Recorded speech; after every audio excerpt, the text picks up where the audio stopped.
بسم الله الرحمن الرحيم نحمده ونصلي على رسوله الكريم أما بعد. So moving on, we are moving on to الظروف المبنية. So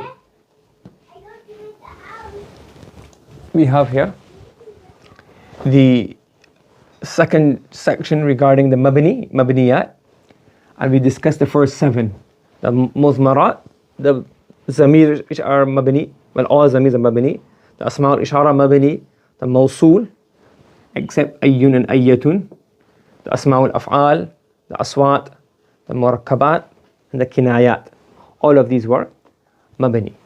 Now we're going into الظروف المبنية. So some ظروف, majority of them are مبني. Now ظروف here means the like فوق قبل, those words. Okay, so الظروف المبنية على أقسام. So he makes a list of them. He says منها منها ومنها ومنها. He gives it's not got a list, not got like a division. So he says أقسام, but there's no like a division like, okay, either this or this. Like for example, words are two types, mu'rab, mabni, based on the Arab. It's more like a list. So he says أقسام. So he doesn't divide them on certain grounds or principles, or he hasn't made that very clear. It's more of a list. Okay, so the first one is ما قطع عن الإضافة بأن حذف المضاف إليه. The first type of ظروف which are مبني are those whose مضاف إليه have been removed and they are still intended, and from the context you can deduce what they are. For example, قبل بفاء مضاف إليه, بعد بفاء مضاف إليه, فوق and تحت بفاء مضاف إليه. These become مبني على الضم. And the example of this is قال الله تعالى لله الأمر من قبل ومن بعد. So من قبل أي من قبل كل شيء ومن بعد كل شيء. So Allah has authority before everything and after everything. Okay, or before the fath mentioned previously, or after the fath. In summary, the mudaf ilayh is not being mentioned and is intended. Therefore, the qablu and the ba'du both become mabni ala dhamm. أي من قبل كل شيء ومن بعد كل شيء. Understood? So, when you have any of the dhuruf which mudaf ilayh has been removed, and it has been removed, then we call this becomes mabni ala dhamm. And this is when هذا إذا كان المحذوف منبيا للمتكلم وإلا لكانت معربة. This is more of a theory as opposed to practical application. You don't really see this much, but he's just saying here that if you have a scenario where the word removed is not intended, like it will mabni then. So if you intend the mudaf ilay, then it will be mabni. If you don't intend the mudaf ilay, then it will be mu'rab. Now how does this play out, and how can you give an example of it being intended, not intended? I can't really think of a way, and I don't really understand the differences it will make. But for example, he says here, there's one qira'ah, is it qira'ah mutawatir or shaz, I'm not sure, but he says here in Surah Al-Rum, the same verse, وَعَلَى هَذَا قُرِئَ, based on this concept, that if the mudaf ilay is manwi or not, if it's intended or not, then if it's intended, it's mabni. If it's not intended, then لِلَّهِ الْأَمْرُ مِنْ قَبْلٍ وَمِنْ بَعْدٍ. The mean is a jarra, it makes the word after it majroor, and there's no mudaf ilay, it has a tanween at the bottom, مِنْ قَبْلٍ وَمِنْ بَعْدٍ. So this is because it's not manwi, it's not intended. How does that affect the translation? I don't know. I can't figure it out. But is this a theory here they have, that if it is not intended, it becomes mu'rab, if it is intended, it becomes mabni. When would you say it's meaning the same verse? So what does it mean by intended, and how that is affected at this moment in time? I don't understand it. If I do, maybe I'll add on a video or let know something later in the comments. But I don't understand how it would make a difference in terms of translation, and when you would have that concept of it being manwi or not. Okay? But in theory, when the mudaf ilayh is not there, usually it's mabni ala dhamm. That's a standard. Okay? Yes? Understood? ويسمى الغايات. When we have a ظرف like قبل, تحت, بعد, without a مضاف إليه, the مضاف إليه has been removed, then what happens then? This is called غايات. Okay? Okay.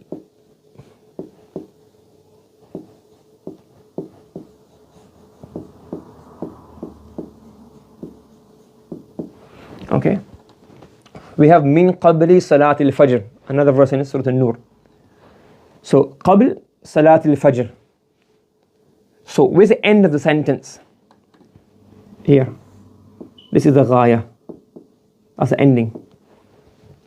But if you remove this, for example, في غير القرآن, you remove it, and you say من قبل, what becomes the end of the sentence? This becomes the غاية, the ending point, the muntaha. Correct? So when you have a ظرف whose مضاف إليه is removed, it becomes what? The ending point. So we call these غايات. That's what he says. We summon الغايات. What's the benefit of this? And naming it such? For a beginner mubtadi, it doesn't make much difference. But the point he's mentioned.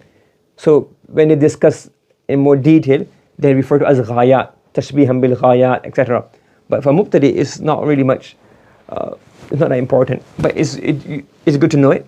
In more detail you study, they mention this, but at this point, at this level of a book, it's not that important. But understand what's called غاية, and it wouldn't affect your ability to read Arab or understand basic nahwa. It's more to do with when they're comparing one with other. You'll say, for example, this is mabni because it's mushabih of the غايات. So they will call this, so instead of having one long term, ما قطع عن الإضافة بأن حذف المضاف إليه منها, all of this is called what? غايات. The غايات, or the single is غاية. Yes? So another name for all of this, a shorter name of ما قطع عن الإضافة بأن حذف المضاف إليه is called the غاية. And the plural is غايات. So the غايات are مبنية للضم. Understood? So it's a simple one word name for the whole theory. Understood? Yes? The next word he discusses is حيث. This is also one of the ظروف which are مبني. ومنها حيث. From amongst them is what? حيث. Again, من غير تعرض للإلل, without mentioning the ilal. But he mentions the reason of the bina. So he's not supposed to mention in this book the reasons of things, but he mentions, he says here, بنيت تشبيها this is wrong here, بالغايات. So حيث is mabni. The main reason, sama'an, we heard the Arabs. But logically, it's also a logic to it. What's the logic? That if you look at it, that حيث is similar to the غايات, i.e. those words which can be removed from إضافة, قبل وبعد. How? لملازمتها. حيث لملازمتها, it being ملازمة means always to have, always being لملازمتها لملازمتها الإضافة إلى الجملة في الأكثر. The majority of the time, all of the times, or majority of the times, it has to be مضاف إلى الجملة. Okay? So the same way the غايات are مضاف to a mufrad or a jumla, to a mufrad, sorry, not jumla, to a mufrad. Similarly, the حيث is always مضاف to a jumla. So they both have one element which is shared. What's the shared element? تلازم الإضافة, يعني ملازمة الإضافة. They both must be مضاف. So because they both must be مضاف, and we know that قبل is مبني, so then حيث also becomes مبني. But again, he's gone off his principle of not explaining the reasons, but I've explained it here because he's explained it. But it's not for this book, not meant at this level. Okay? But he's explained the reason of the bina. But the simple concept is حيث is مبني. الدليل سنستدرجهم من حيث لا يعلمون. دليل استشهاد مثال قولان. سنستدرجهم من حيث لا يعلمون. So mean حيث would have been the i'rab had it not been مبني.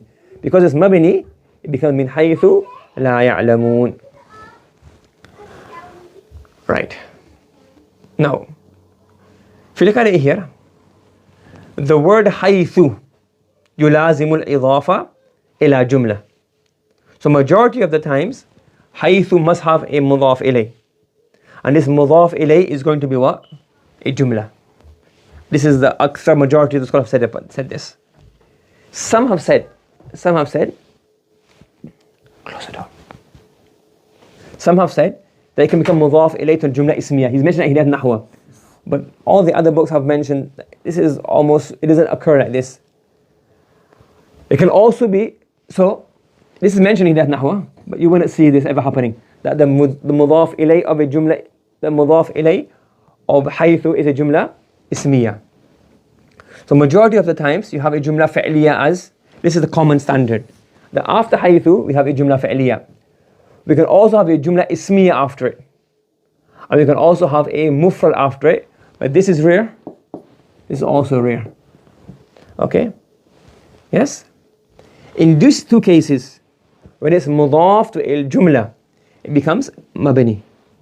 And when it's مضاف to a mu'rab, when it's مضاف to a mufrad, it becomes what? mu'rab. But you wouldn't see this, generally speaking. Yes, it will all, this is the standard. Everybody follow me? So حيث is مضاف إليه is always what? Or usually 99% of the time is going to be a جملة فعلية.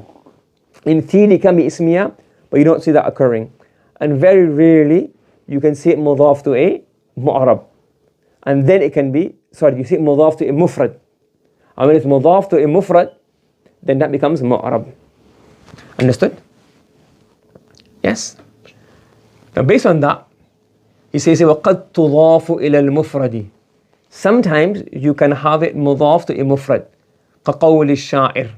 Like the poem here. Now, this is a mistake here. It's أما. أما ترى حيث سهيل. Most likely in your books is going to be an error. What does your book say? حيث سهيل or حيث سهيلين?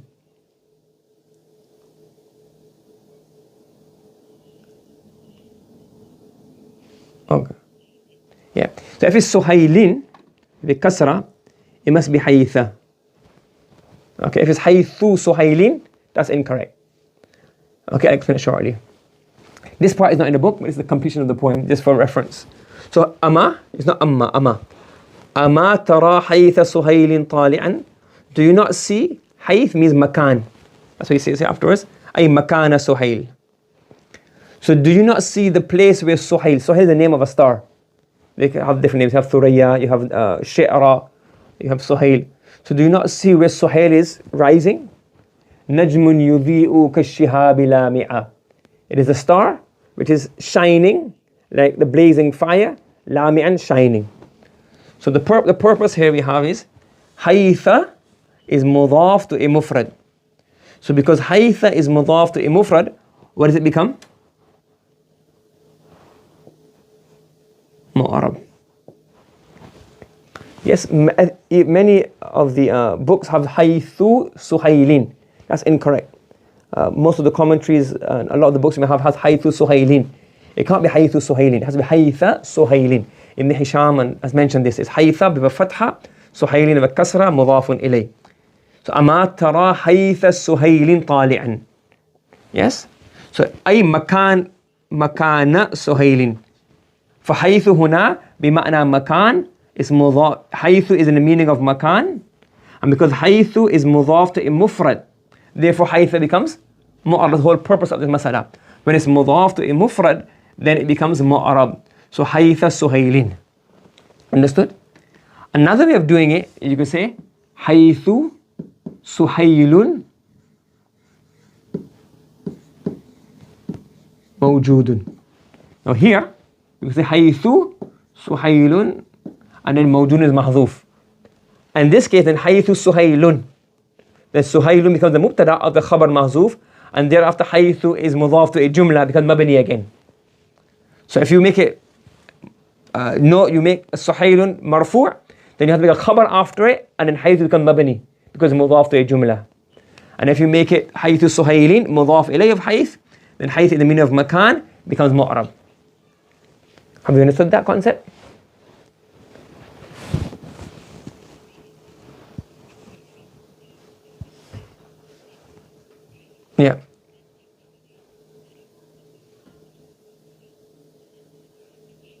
Yes. If you put a min before it, min haythi suhailin. If you put a min, obviously the poetry was spoiled that way, but in theory, if you put the min before hayth, min haythi suhailin, ay min makani suhailin. Yes? So if it's mudaf to a mufrad, it becomes mu'arab, so you can have all three harakat on it. Okay? Any other questions? No? Does everybody understand this concept? So the basic level is haythu is mabni. Khalas. The next point is that we can go on to for more detail, just for more detailed purposes, is that if haythu is ever mudaf to a mufrad, it becomes mu'arab. Mufrad becomes mu'arab. If you make it mudaf to a mu'arab, badal ghalat. If you make it mudaf to a mufrad, it becomes mu'arab. So here, if you take haytha suhailin, suhail is a mufrad, is mudaf towards that, so it becomes haytha suhailin. And then even making things more deeper is, some have said you can say haythu suhailun, but in that case, suhailun is not the mudaf ilay, rather the mubtada of a hidden khabar, and that jumla becomes the mudaf ilay, therefore making haythu mabni again, because it's mudaf to a jumla. Understood? Yes? The key takeaway is haythu is mabni ala dhamm. Okay? And there's another possibility I mentioned here. Haythu suhailun mawjudun. But it can't be haytha suhailun. Okay? Right. وَشَرْطُهُ. Now this pronoun is very confusing. أي وَشَرْطُ بِنَائِهِ. Not in the book, but you need to know this. The شَرْطُهُ. أي the condition of it. أي شَرْطُ بِنَاءِ حَيْثُ. The condition of حَيْثُ being mabni is أن يضاف إلى الجملة. That it becomes مضاف to a jumla. If it is not مضاف to a jumla, it becomes what? مؤرب. That's why we have حَيْثَ سُهَيْلٍ. Correct? Understood? Nahu, ijlis haythu yajlisu zaydun. So haythu is mudaf to a jumla. It becomes what? Mabniyun ala dhammi. Understood? Yes? Here's a few examples from the Quran. وَكُلَا مِنْهَا رَغَدًا حَيْثُ شِئْتُمَا. It is mudaf إلى جملة فعلية, and the فعلية is also ماضوية, past tense. So you have here, eat from it freely, comfortably, as you wish, حيث شئتما, wherever you wish. Now here, there's ikhtilaf regarding حيث. Is it from makan? That's definite. Does it also have zaman aspect to it? Some say yes. There are a few poetry or poems that show that it does have a meaning of zaman to it. But here is makan. Okay. وَامْضُوا حَيْثُ تُؤْمَرُونَ. Again, this is makan. After is jumla فعلية. فعلية مضارعية. After is the فعل مضارع. Correct? Understood? Yes? Any questions so far? Okay. The next ظرف which is mabni is إذا. ومنها إذا. Now إذا is a few types. So before you go to the text, let's look at the summary. إذا can be فجائية. What does that mean? That إذا comes after a sentence as an unexpected event. Okay? And after fujaiya, when idha comes means lo and behold, suddenly, unexpectedly, the jumla after is going to be jumlatun ismiya. If idha is for dharfiyya, in the meaning of when, then after you can have a jumla fa'liya. Okay? Jumla ismiya doesn't come after it. Jumla ismiya comes after idha fujaiya. Idh, without the alif, that can have jumla ismiya after it. Idhil aghlalu fi a'naqihim. The idha with an alif, that only has, is either dharfiyya or fujaiya. Fujaiya can be jumla ismiya after it, but the dharfiyya in the meaning of when. This means what? Lo and behold. Okay, and ظرفية when. So when it's lo and behold, then جملة اسمية follows it. If the meaning of when, it is جملة فعلية. What is it? متضمن معنى الشرط. متضمن معنى الشرط. One possibility is that إذا, along with having the meaning of tense when, it has a meaning of shart built in. So now shart is always going to be the past in the future. So then when it has a meaning of shart, it'll show a future tense. When something will happen. And if it does not have the meaning of shart, it can have a fi'l madhi or it can be present tense. Okay? So summarize again. إذا can show fujaiya meaning, suddenly lo and behold, and after that it will have a jumla ismiya. So إذا followed by jumla ismiya. إذا ya فإذا فإذا هم بالساهرة. Lo and behold they will be on this open field. So again jumla ismiya. If it is ظرفية, meaning of when, it have jumla fi'liya after it. And the jumla fi'liya will either have the meaning of when this happens, then this. Then that would be a future tense meaning. If it doesn't have the meaning of condition, a conditional clause, then it can either be present or past tense. Let's have a look. وَالنَّجْمِ إِذَا هَوَى.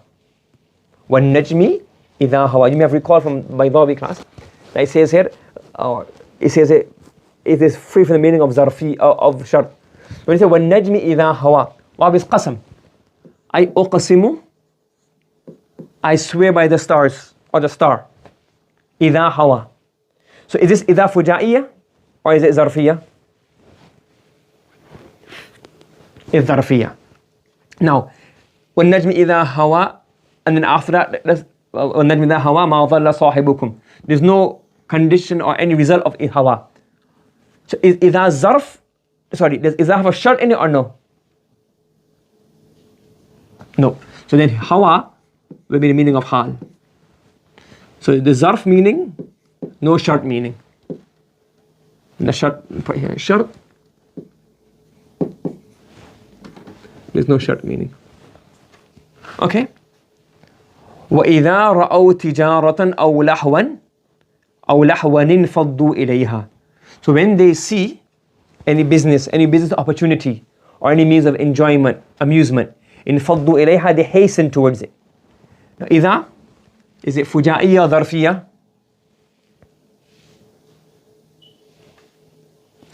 Why is it ظرفية? جملة فعلية after it, so ظرفية. Now, does this show, does this have a short meaning? That a conditional meaning, when this then this, if this then this. When they see the, yes, when it, yes, correct. This is the result. When they see the tijara or the lahu, انفضوا إليها, they hasten towards it. So this is ظرفية and has a متضمن معنى الشرط. So here, شرط. Okay. Yes. So this will have the meaning of the future. Context, we can have bayan, you can have hikayatul hal, where we use the future tense or present tense to do what? Narrate a past event. That's another issue. But in essence, this infaddu will show what? Future meaning. Correct? إذا دعاكم دعوة من الأرض إذا أنتم تخرجون. Here we got a curveball. We got two إذا. The first إذا is going to be what? إذا دعاكم. ظرفية followed by فعل ماضي. إذا أنتم تخرجون. This إذا followed by جملة اسمية. So this إذا is going to be what? فجائية. Correct? Now, what meaning does it have? The ظرفية, does it have the meaning of shart in it? When Allah will call you once from the earth, call you forth. What is fa'latun here? Ismul? Marra? One call. When He will make one call to you from the earth, إِذَا أَنْتُمْ تَخْرُجُونَ. It's possible is marra, or some say it's what? It's like rahmah. It's for sarf reference. Okay. You will come out, lo and behold, you will come out from the earth, resurrection will take place. So now, da'akum da'watan min al-ard. When this will happen, then this will happen. So it shows a consequence. So this is a conditional clause. So what does this have the meaning of? Shart. Therefore, it will be the meaning of mustaqbil. When he will call you. Understood? So when he will call you in the future. Yes? Okay. فَإِذَا أَفَضْتُم مِّنْ عَرَفَاتٍ فَاذْكُرُوا اللَّهَ. إِذَا أَفَضْتُم, followed by jumla فعلية, is it going to be ظرفية? When you come from Arafat, why you translate it as condition, like present tense or future, when you come.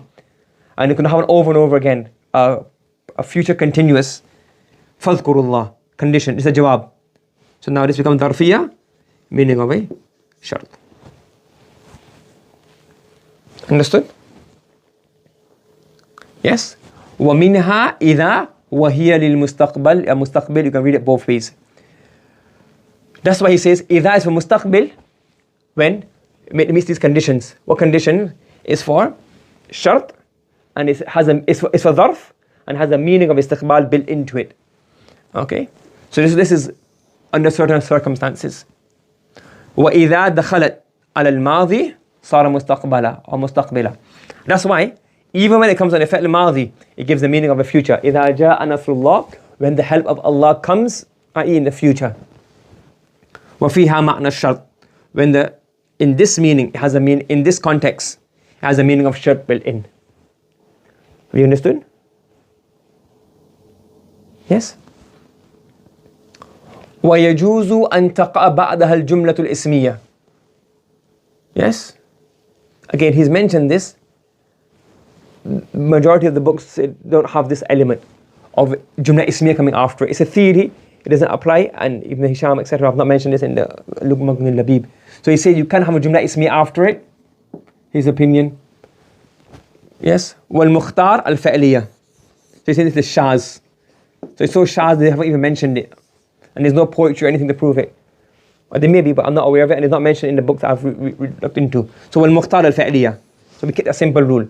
This is like basically, don't worry about that. He's mentioned it, but it doesn't occur. Jumla ismiya after إِذَا is going to be fuja'iyya. And if it's fi'li after it, it's going to be shartiyya. It's going to be tarafiyya, sorry. And it may have the meaning, or usually has the meaning of shart. نَحْوَ أَتَيْتُكَ إِذَا تَلَعَتِ الشَّمْسِ. I will come to you when the sun rises. Why are you doing future tense? Because إِذَا makes it into the future. Okay? وَقَدْ تَكُونُ لِلْمُفَاجَأَةِ فَيُخْتَارُ بَعْدَهَا الْمُبْتَدَأ أي جملة اسمية. And sometimes the إذا is for فجائية, and the mubtada is chosen after it, meaning it's preferred after it, meaning you will have it. This is that's the standard. Okay? نحو خرجت, I came out, فإذا السبع واقف, there was a predator standing. So again, jumla ismiya after it, إذا becomes إذا فجائية. Lo and behold, there was a predator standing there. Understood? Okay. Bismillahir Rahmanir Rahim. Nahmaduhu wa nasalli ala rasulihil kareem. So we're moving on to the next dharf, which is mabni. Okay. He says إذ ومنها إذ. So إذ وهي للماضي. So remember إذا is usually for mustaqbil or mustaqbal, you can say it both ways. Future tense, and إذ is for past tense. وَتَقَعُ بَعْدَهَا الْجُمْلَتَانِ. After إذ, you can get both, and both uses are in the Quran. You can get a jumla ismiya after it, you get a jumla fi'liya after it. وَتَقَعُ بَعْدَهَا الْجُمْلَتَانِ. Both types of sentences occur after it, the jumla ismiya and the jumla fi'liya. نحو, for example, جئتك إذ طلعت الشمس. I came to you when the sun had risen. Or I came to you إذ الشمس طالعة, whilst the sun was still in the sky. So here you have إذ followed by jumla fi'liya, إذ followed by jumla ismiya. And i'rab, إذ becomes a mudaf, the jumla after becomes mudafun إليه, and then it becomes, what does the إذ itself become? So we know إذ is the مضاف. The sentence after it, whether جملة اسمية or whether جملة فعلية, both become the مضاف إليه. But what about the إذ? What does it become? So if you look in the Quran, in summary, there are a few ways it comes. Number one, it becomes مفعول فيه, like a ظرف. For example, لقد نصره الله. Indeed, Allah helped him, i.e. the Prophet sallallahu alaihi wasallam. If مفعول فيه shows time, when. إذ أخرجه الذين كفروا. When the disbelievers of Makkah expelled him and removed him from the city of Makkah Mukarramah. So again, this is a مفعول فيه meaning. المضاف مضاف إليه, and this is a مفعول فيه. Another example, فسوف يعلمون. They will soon come to know. They will come to know. Now the difference here is when, but this is جملة فعلية, and this is جملة اسمية. So it can be followed by both types of sentences. So إذ الأغلال في أعناقهم and إذ أخرجه الذين كفروا. Yes? You got it?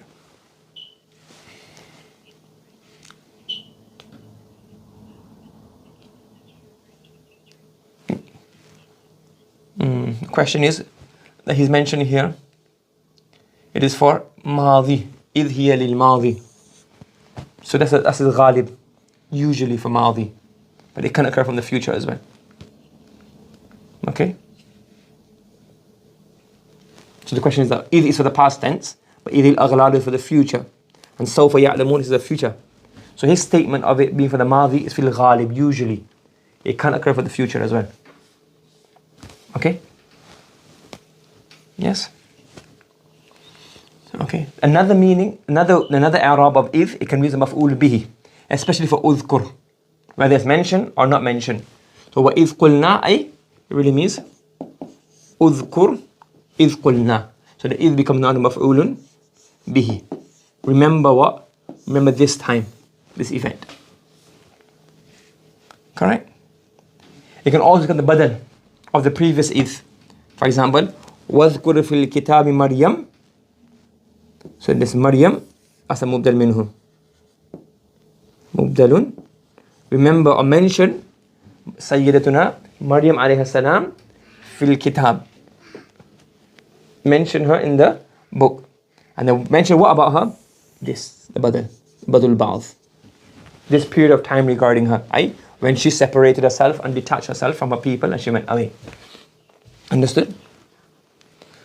So those are the usages of if. So itself is a mudaf to the jumla after it, whether ismiya or fa'liya, but it can come as a maf'ul fi or a badal or a maf'ul fi, maf'ul bihi or badal.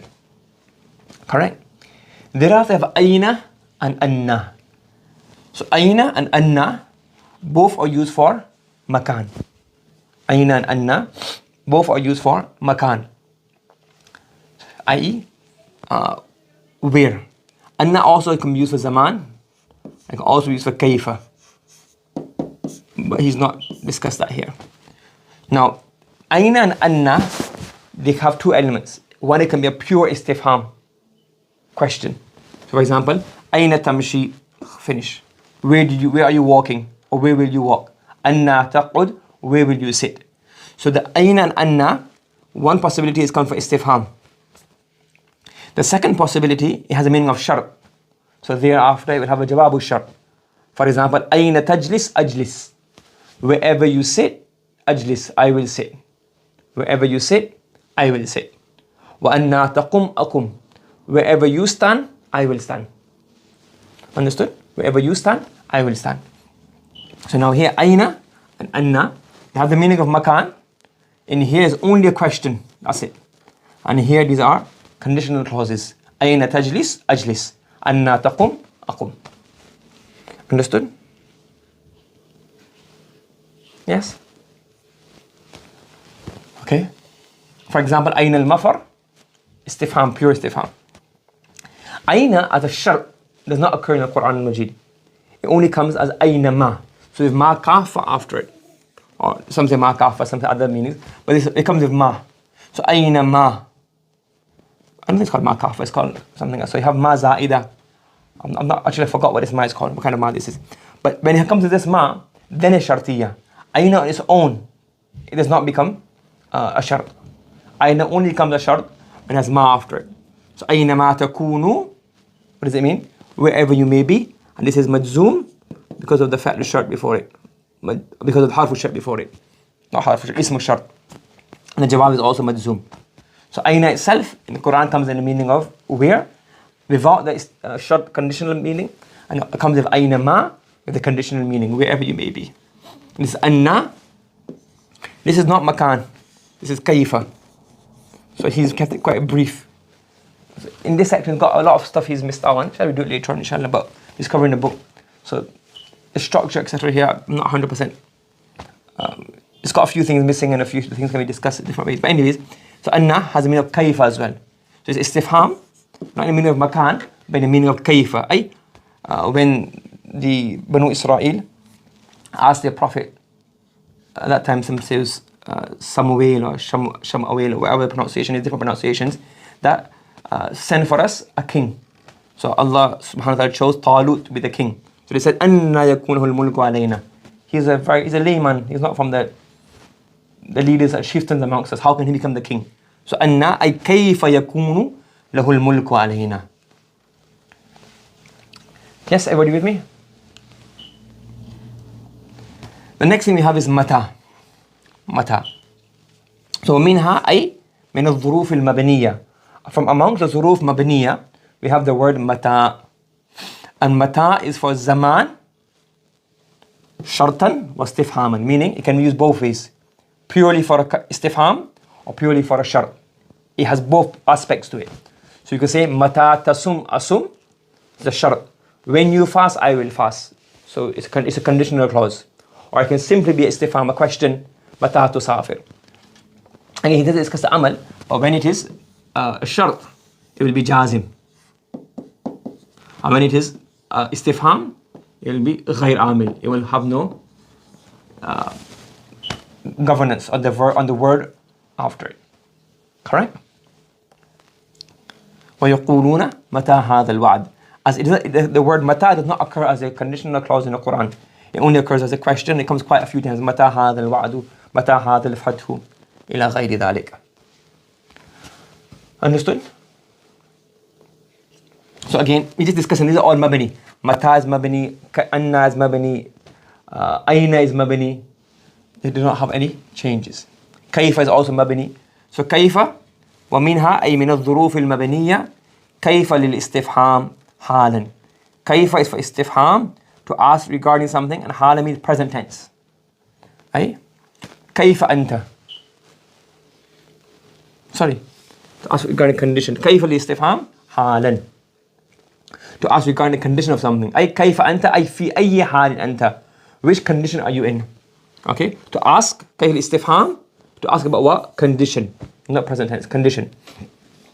أي أنت أي كيف أنت i.e. في أي حال أنت. That's what it means here. What state are you in? What condition are you in? How? Okay. Yes? So he's basically explaining it's mabni. That's what he's explaining here. Okay, Ayyana is also in the meaning of mata, but you have studied already in Balagha and previous books that mata is for general statements, Ayyana is for more azimu sha'an, things that are more significant.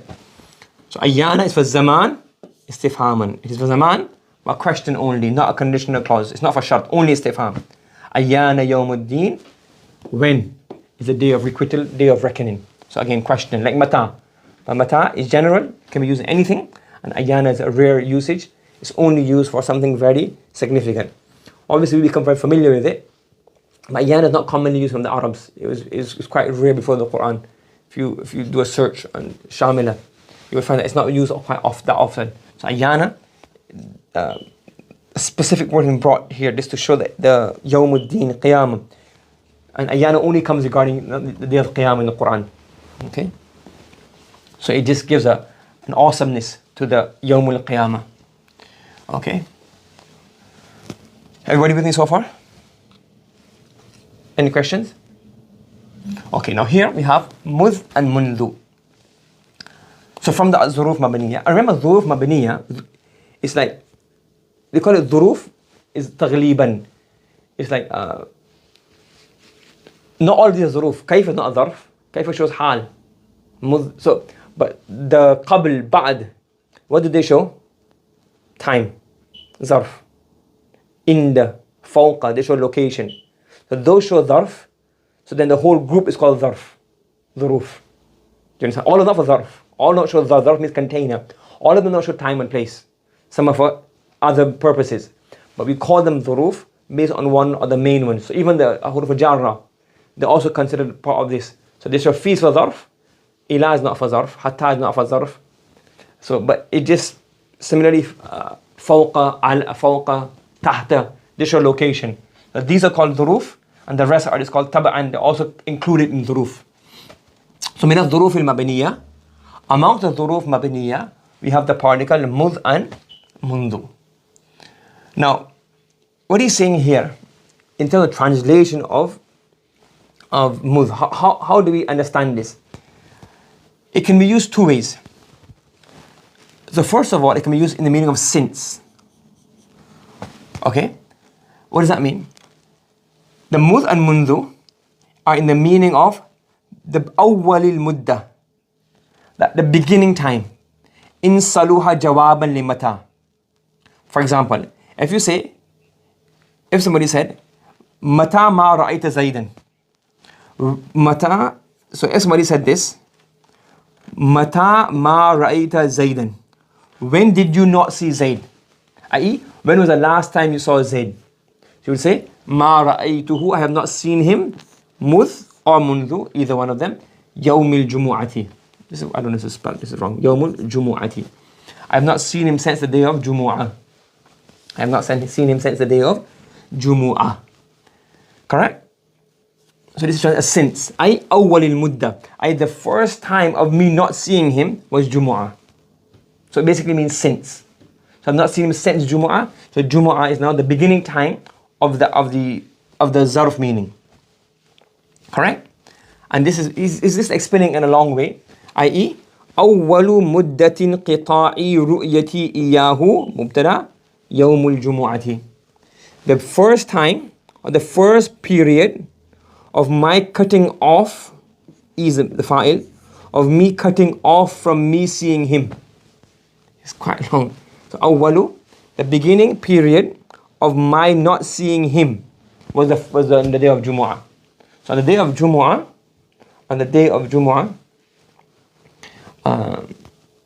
the day of Jumu'ah was the last time I saw him. I haven't seen him since Jumu'ah. Now, what is this? Let's look at the next meaning. I'll give you a bit. He says here, you go ahead.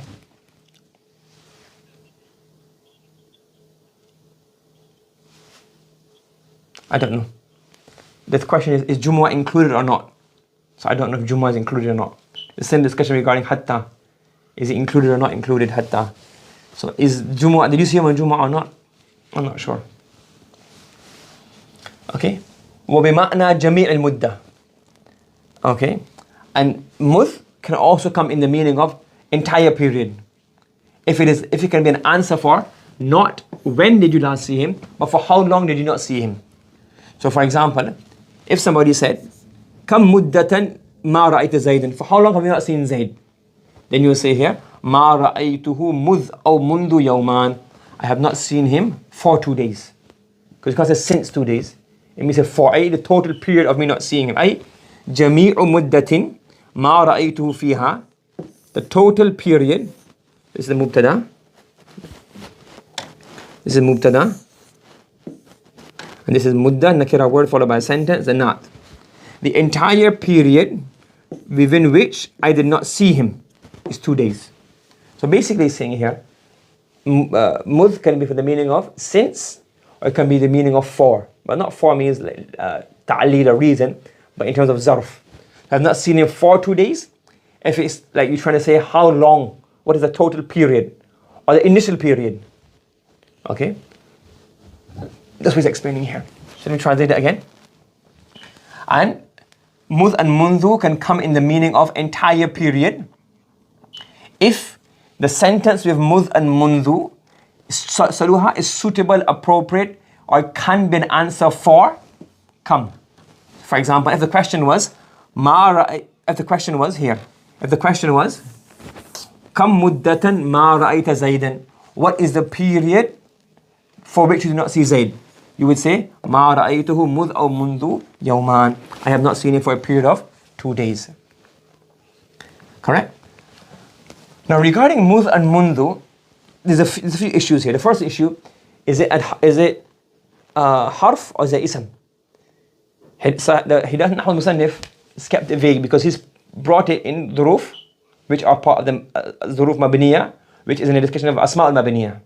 He also brings it in Harfun Jar. So he's kept both. So there's both opinions regarding the scholars. That's the first of this discussion. So is it Harfun Jar or is it a Zarf? Qawlan.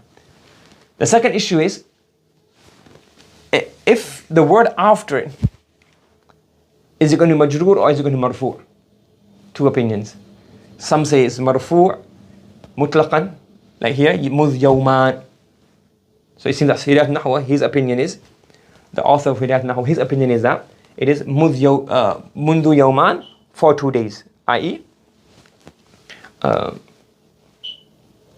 It's marfu'. And some of the opinion that is after is majroor mutlaqan, after the yawmain, mudh yawmil jum'ah. And the third opinion is that it depends on whether it's for the past, the present, or the future. It won't have future. It's present or past. So there's difference of opinion that you use different i'rab to show which tense the mudh is referring to. And this we discuss, inshallah, we discuss in more detail when we do the harf discussion in al-qism al-thalith. But keep this in mind, there's two issues. Is mudh a harf or is it an ism? Number one. And number two, is the word after it majroor or the word after it marfu'? Both opinions. So you can read either one of them. You won't be hung for that, inshallah. Another, here's a few examples. Ma shabi'a, it's not in the Quran, so we have a few hadith examples. The hadith is, Ma shabi'a alu Muhammadin sallallahu alayhi wa sallam mundu qadim al-Madinah. Okay, and you can also have a mufrad after it. You can also have a jumla after it. So the family of Muhammad sallallahu alayhi wa sallam, ma shabi'a, they never filled their stomachs since they came to Medina Munawwara. So after coming to Medina Munawwara, they have never ate to their full. Okay? There's a hadith. The Prophet sallallahu alayhi wa sallam, he set out for Fajr Salah. He left the home of Juwayriyah radiyallahu ta'ala anha. And he came back after some time. And he saw his wife, when he left the home, she was getting ready for Fajr. And when she came back, she was still on the Musalla performing for Fajr. Or not Fajr, she was doing dhikr. So the Prophet sallallahu alayhi wa sallam said, I have some other words. You could have said it is shorter and they give you more reward. So he says here, so the hadith is not my objective. The objective here is قُلْتِ مُنْذُ الْيَوْمِ. So this is what we're seeing here. So here it doesn't mean since. So he's only mentioned two reasons, two meanings in the Hidayatun Nahw. One is since, one is for. But mundu, there's also a few other examples. It doesn't always have to mean since or for. It can just be a meaning of zarf, today, like this day. So if you had taken out, for example, mundu, in our translation, it wouldn't make a difference. So if what I said or what you said, qulti al-yawma, what you said today, but you added mundu. Another example, if you look at Riyadh Salihin and you look at it, there's a few places where mundu come, mundu al-yawm. So mundu al-yawm doesn't mean since today or for today, this means today. So you can have the word mundu in the meaning no for, no since, just simply today. You understand? Okay. And another example here is the hadith of Abu Hurairah radiyallahu ta'ala anhu when he was in charge of the Baytul Mal. So the Prophet sallallahu alaihi wasallam said, "O Abu Hurairah, do you know that thief who he was speaking to? Mundu thalathin, for 3 days. For the period of 3 days who he was speaking to. Do you know who that was?" So here, you have mundu means for. This means here, since. The beginning period. So Qadim al-Madinah is the beginning period of the Ma Shabi'ah. And Man Tukhatib, the Mundu Thalath, is the entire period. And this middle sentence is neither. It's just the meaning of zarf. It's not translated as beginning period or since or for. Okay? Yes? Understood? Yes, everybody okay with that? Okay, moving forward.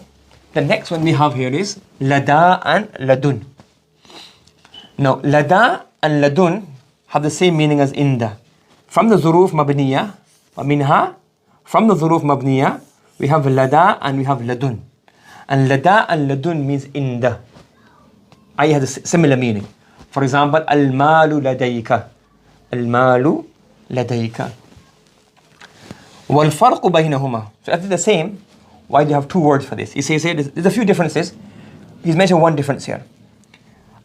وَالْفَرْقُ بَيْنَهُمَا, the difference between inda and lada and ladun is that لا يشترط فيه الحضور. For inda, you don't have to have presence. Okay? As opposed to lada and ladun. So let's say, for example, I want to say mal, or I want to say qalam. I have a pen. If the pen is with me in my pocket, I can say either. I can say indi qalam, ladayya qalam, ladunni qalam. Ladayya is more common there. Correct? However, you can only, if I have the pen at home, I can say indi qalam, indi kada wa kada. But I can't say ladayya. Because lada means what? Yushtaratu dhalika. Ay yushtaratu al-hudur fi lada wa ladun. You can only say to have and possess when it is actually with you, present with you. If it is not present with you, then you can't say lada and ladun. You can only say lada and ladun when that item is actually there with you. Now moving ahead, he says here, وَجَاءَ فِيهِ لُغَاتٌ. There are a few lughat in this. Again, this is something that some people has gone excess into. It's not mentioned in Qatl Nada, it's not mentioned in Mughni al-Labib. Mughni has got everything. And even here, the strange thing is, the books, your books will probably have harakat on it. But again, I don't trust them because the scribes, etc., we don't know. In this many have been mentioned in Mullah Jami, where he actually mentions the harakat. So he says, he explains that ladni bi fathil la wa sukunil dal wa kasrin noon, etc. So he mentioned this. So one is ladni, one is ladan, one is ludni, one is lad, one is ladu. He's only mentioned 1, 2, 3, 4, 5. And he doesn't know he's got 6. So your books may have it, but I don't la usaddiq wa la ukadhib. I'm not saying they're right, I'm not saying they're wrong. I don't trust them because the scribes and the you get mistakes in those. Unless the person actually written out explicitly, bifati kada wa kasri kada. So Mughni al-Labib is not mentioned, the lughat. Maybe in a dictionary, one of the lisan, maybe lisan Arab or may mention it. But in Mullah Jami, he's mentioned 5 and he explained the 5. So what's the 6? I can't tell you what it is. I'm not sure.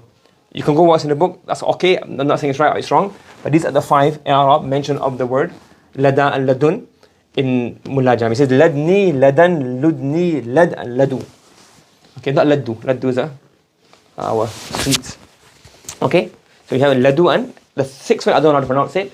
It's in the book to the harakat, but I don't know if they're right or wrong because you get many of those kind of mistakes in the books. Following? Qattu.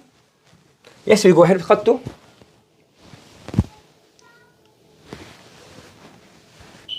Mm-hmm. Mm-hmm. Mm-hmm.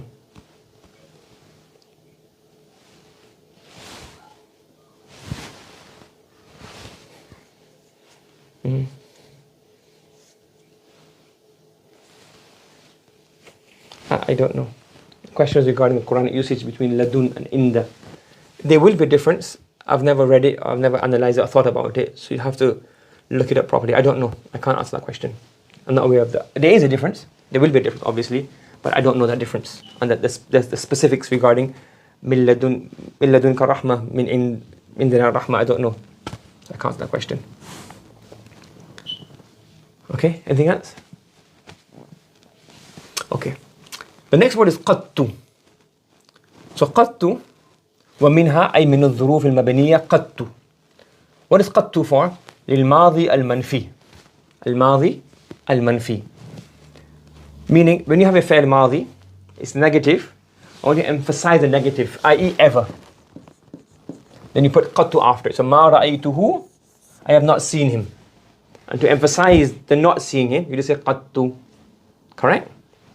That's what it is. And the funny thing here is, maybe he did write it, maybe he got lost in the scripts or something. He put many i'rab, فَلَّدُن, not for qattu, but qattu's also got the same amount of i'rabs. Like qattu, qatin, all that kind of stuff. Maybe he did write it, maybe he got lost in the script, maybe he chose, I don't know. But he wrote it for ladun, but he never wrote it for qattu. I don't know, so it's not consistency. It could be he got lost, or in the writing, the scribe never wrote it. Wallahu alam. It's interesting. The next one is awdu. The same thing as qattu. The only difference is that qattu is to emphasize the madi, and awdu is to emphasize the future.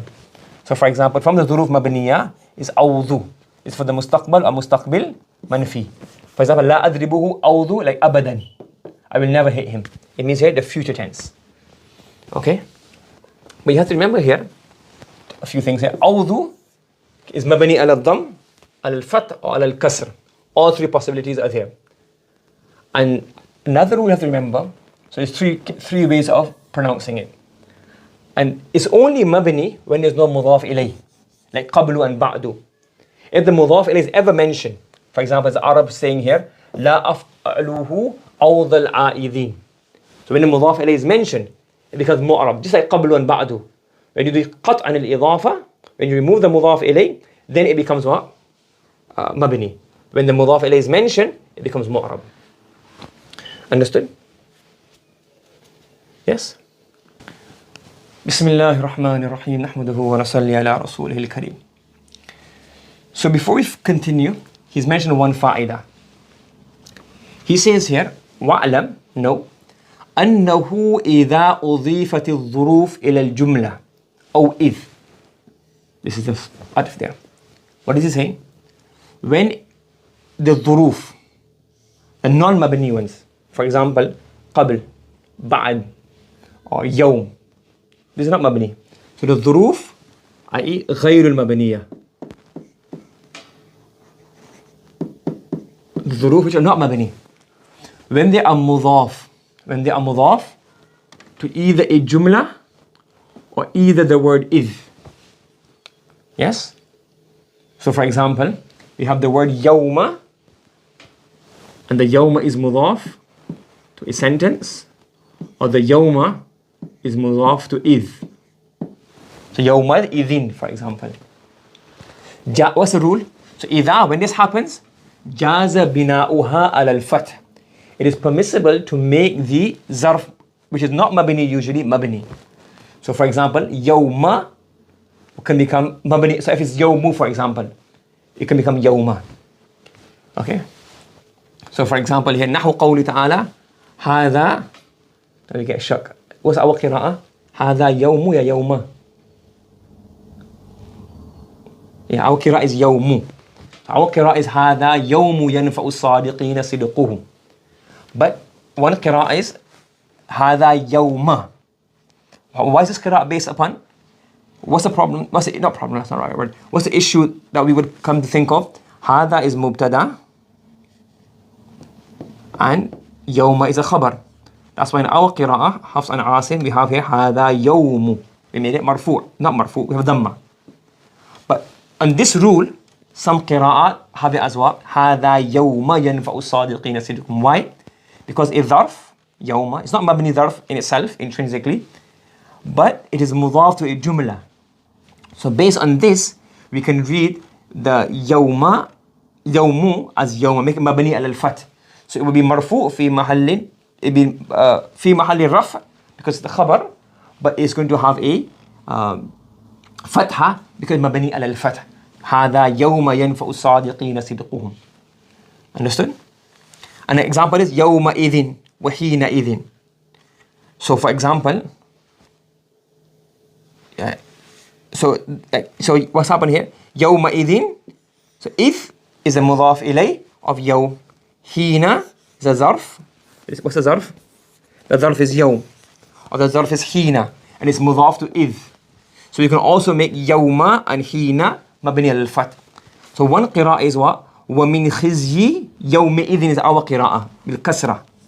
But what can we read it based on this rule? وَمِنْ خِزْيِ يَوْمَئِذٍ. ومن خزي يومئذ. So it's مضاف إليه and it's مجرور. It's محلا مجرور. But it's مبني على الفتح because the Arabs have read, some Arab dialects have read any ظرف which is not مبني, when it becomes مضاف to a جملة or it becomes مضاف to the word إذ, they read it مبني على الفتح. And if you recall, we had this discussion in, I think, in the last surah, either in tafsir of Nasaf al-Baydawi. We had that one, yawma idin. Not yawma idin, the word yawma came. And he mentioned that yawm can be mabni here. Understood? Yes? So the summary is, الظروف which are not mabni, if they mudaf to a jumla, mudaf to if, you can make it mabni al-fath. Okay? And this becomes clear in هذا يوم ينفع الصادقين صدقهم, and it also becomes clear in the qira'ah of ومن خزي يومئذ. So this is mudaf, this is mudaf إليه, so it should be يومئذ as is our qira'ah, Hafs and Asim, but the other qira'ah have it as, some other qira'ah have it as يوم. Understood? Yes, here it is. So يومئذ, so Nafi, Ali, Abu Ja'far, they read it يومئذ. So those, they read it يومئذ بالفتح الميم, and our qira'ah is بكسرها. Okay? Alright. He's also saying here, similarly, وَكَذَلِكَ مِثْل وَغَيْرِ. The word مثل and غير are not ظروف. They have adjective meanings. But when مثل and غير come with either ما, أن مخففة, or أن مثقلة, any of these three. So you have مثل, so basically 6. 2 times 3 is 6. We have مثل ما, مثل أن, or مثل أن, or غير ما, غير أن, غير أن. Any of these combinations, then what can happen? The مثل and the غير can also become مبني على الفتح. So for example here, now see, the issue here is that you don't see the mabni, you don't see the bina, because ضربت مثل ما ضرب زيد, this mithl is maf'ul mutlaq anyways. So you can't see them bina. You think it's mu'arab, but it's mabni. Well, it could be both ways. Ijaza bina'uhu al-fath. So in this example, it's whether it's mabni al-fath or mansub, you can't really tell because both possibilities are viable. But in theory, the i'rab of this is either, one option is mansubun bil fathati, and the other example is what? مبني على الفتح. Because why? The word مثل and the word غير, when it's مضاف to, when it comes with ما, أن or أن, you can do both. جاز بناؤه على الفتح. وضربته غير أن ضرب زيد. I hit him a bit less than how Zayd hit. وقيامي مثل, this one becomes clear here. مثل. Because قيام is مبتدا and then مثل is خبر.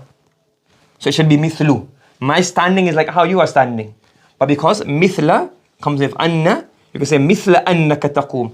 So even though it's خبر, it's محلا مرفوع. محلا is مرفوع, but it's مبني على الفتح. Understood? Yes? Okay. Any questions before you go ahead? So the last mabni, or the last ظروف مبنية he's discussing is أمسي. And he says منها أمسي بالكسر in the أهل الحجاز. أهل الحجاز, they read أمسي مبني على الكسر. And there's اختلاف in this, but we just stick the simple what's mentioned in the book. The أهل الحجاز, they say what? They say that أمسي is مبني على الكسر. Now one point I want to mention here, before we go into a summary, is that Amsi, if you ever, I call it a pub quiz, but if you ever have get together, have nabis together, halal nabis according to Ahnaf, and you have a quiz. So one of the questions you could ask is, which word is it that when it's ma'rifah, it's nakira, when it has alif lam, it's nakira, when it has no alif lam, it's ma'rifah. So which word is it which has alif lam, it becomes nakira, and when it has no alif lam, it becomes ma'rifah? That's the word amsi. What does that mean? If I say amsi or al-ams, which is more particular, specific? What does amsi mean? Amsi means today is 24th June 2020, Wednesday. So amsi means Tuesday, 23rd of June. But al-ams means anything before today, in the past. So this means here, past, yesteryear, yesterday, yesteryear, previously. Kallam taghna bil ams.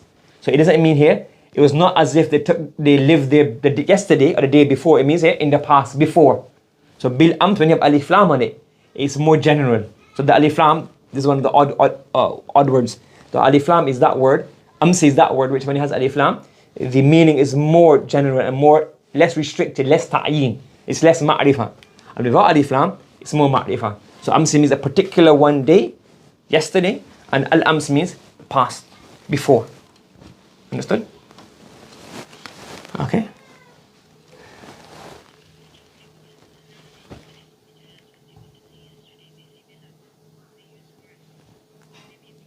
Yeah. Modern day Arabic is not really something to go by. Modern day Arabic is just like Caribbean or Barbadian English.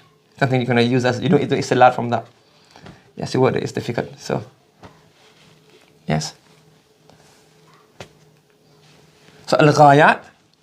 So, what is the ظروف مبنية? The غايات. And the غايات means what? Any ظرف which in itself is mu'rab, but its مضاف إليه has been removed. Thereafter it becomes what? مبني. قبل, بعد, حيث, إذا, إذ, أين, أن. These are both for makan. And then we have mata for zaman. Again here, why do you put aina, anna together and then mata and ayana separately? Doesn't make sense. Mata, kaifa, ayana, mudh, mundhu. So you should put all the times together, all the places together. Lada, ladun, because this is place, this is also place. Yes. Qattu and awdu. So this is to show never in the past and never in the future. And then amsi. And then he also mentions, but he's not mentioned it here, but we could have put as one categorization here is the غايات or the ظروف غير مبنية.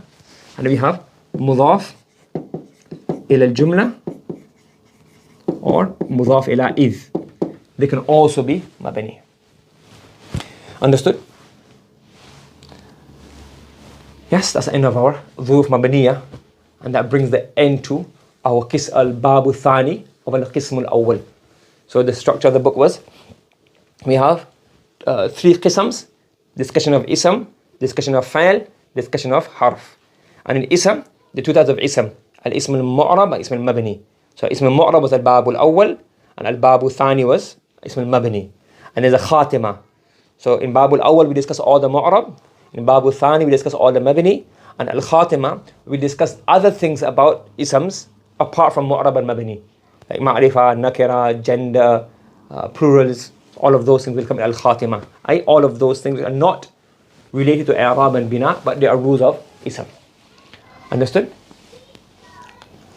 Okay, subhanallah bihamdi, subhanakallahumma wa bihamdika wa nashhadu an la ilaha illa anta nastaghfiruka wa natubu ilayk.